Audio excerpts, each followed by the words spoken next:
Hey, Tony here from the Frog Father. A really quick one, I think this is important. So this morning I found that one of my mossy frogs had sadly passed, and I tried to work out why.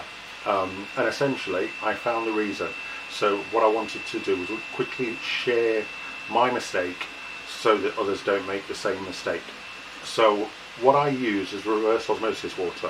I use it for pretty much everything, and most of these vivariums, all 12 of them, are dart frogs. I've got two sets of tree frogs. Glass frogs tend not to sit in water for long, but the mossies do. What I hadn't taken into account was the fact that reverse osmosis water has no minerals in.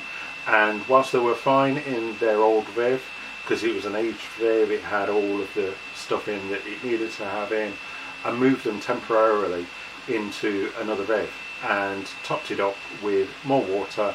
I used capacha leaves, and I used cuttlefish bone, but obviously it hadn't been in for long enough for that to start to leach into the water.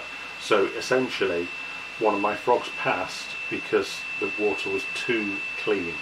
So my advice to anyone that is setting up a vivarium, terrarium or palindarium for mossy frogs or tree frogs of any kind is to ensure that your water quality is absolutely spot on, and that means including the essential minerals, so making sure that there's calcium and a little bit of copper and magnesium in there.